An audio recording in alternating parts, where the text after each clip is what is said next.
Hello, my name is Amy, and today I'm going to show you an idea for creating an abstract textured landscape featuring the rocky properties of coarse pumice gel. I have a set of ingredients that I'll be working with today, but what I want you to keep in mind is that your recipes can change from mine. So what we want to start out with is coarse pumice gel. It's made by Golden Artist Colors, and the pumice part of this comes from the fact that it's made from volcanic rock, and it's gray and it's wonderful, and I love mixing it with color and also other gels to dilute its texture, which I'll discuss with you. For the rest of my ingredients, I'm using a few things. One of them is something called Heavy Gel Gloss. It's also made by Golden Artist Colors, and you could certainly replace this with soft gel gloss, regular gel gloss, or even extra heavy gel gloss. They're all interchangeable for this recipe, so whatever you have at home is fine. This one I just have a lot of, so I'm using that one today. So heavy gel gloss, and we'll be using it to dilute the texture of the coarse pumice gel. For color today, I'm using heavy body acrylics. You could certainly also use fluid acrylics. If you're working with Golden Artist Colors, they also carry high flow acrylic and open acrylic. So any of those colors are fine to use as a colorant for the recipes that we're mixing. So again, whatever you have at home, feel free to be loose with this part of the recipe.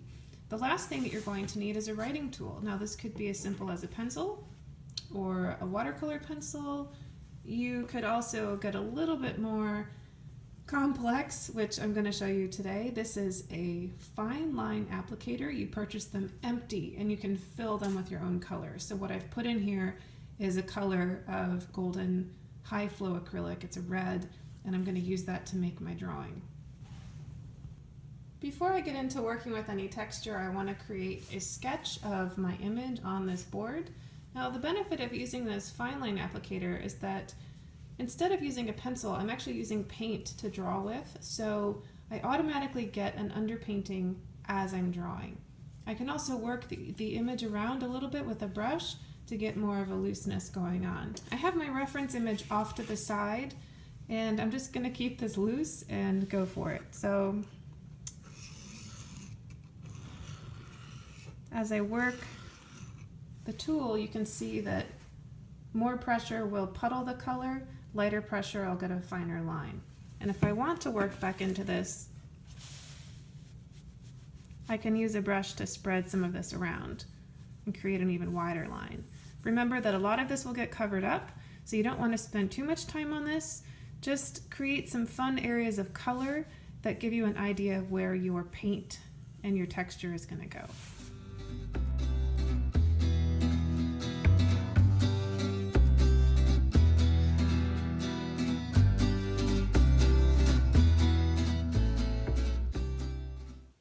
When my sketch is done, I'm going to move this off to the side and let that dry to the touch while I mix my recipes of color and texture. I've made a limited palette of colors that I'm going to be mixing together to get a range of colors for my landscape. I have ultramarine blue, teal, nickel azo yellow, raw umber, and titanium white. And what you'll notice is that I've made a couple piles of each color so that as I'm mixing, I can keep some of that color clean if I want to use it by itself.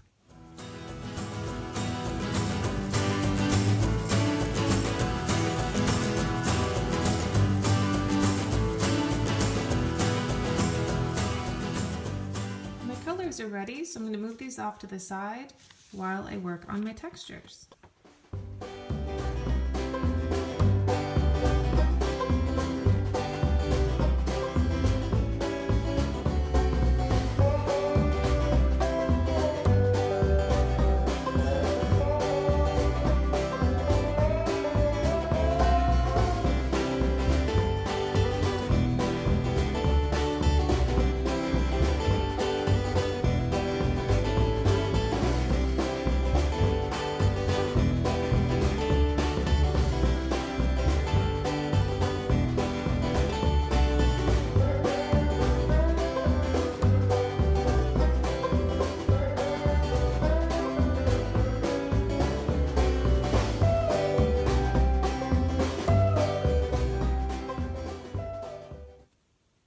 Okay, so my palette of gritty textures is mixed, and what I want you to notice is that from the coarse pumice gel by itself down to my next recipe and my next one and my next one, there's going to be a difference in how gritty each one is. So I get the most amount of grit with the coarse pumice gel by itself and a little bit less with my recipe that's roughly 1 part coarse pumice gel to 3 parts heavy gel gloss.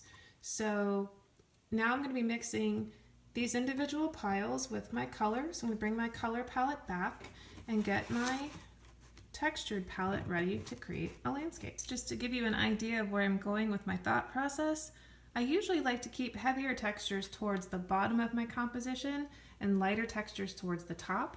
So I'm going to think about mixing my less gritty recipes with colors that are going to read for my sky and anything that would be in the distant background, and then my coarser recipe, anything that's going to be in the foreground. So I'm looking at a reference image that has a lot of trees and shrubs in the foreground, and this is an aerial shot, so I get this thin band of sky and the Blue Ridge Mountains in the background. I'm going to work with some variety of greens and blues and some of that nickel azo yellow and whip up some color combinations.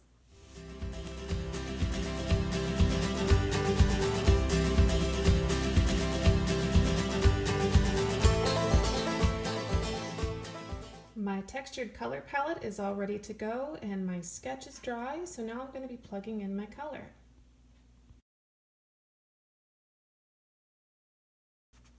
Remember as you're working with this that we do want to keep it pretty abstract, and to start out, think about working from bigger shapes to smaller shapes. So I have some very large areas of green. I'm going to worry less about the little yellow specks in between and more so that this is a large area that's relatively green, whereas this is relatively more of a yellowish green, this is relatively more blue, and so on.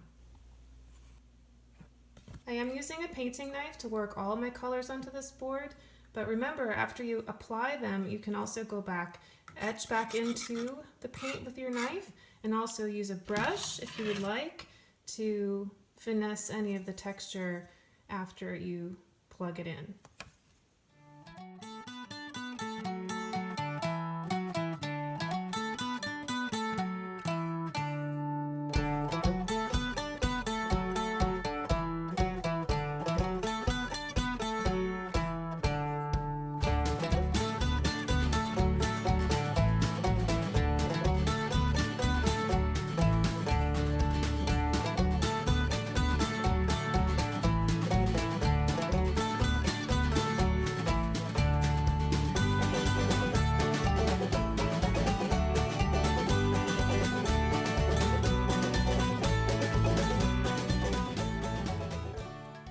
So my landscape is done, or at least done for now, and if you take a closer look at it, again, you're going to see a variation in the amount of grit or toothiness that the surface has depending on how concentrated the recipe with coarse pumice gel was. So down towards the bottom of my composition, I have a lot more roughness in the surface texture, whereas when I work up towards the top, I have more diluted versions of the recipe.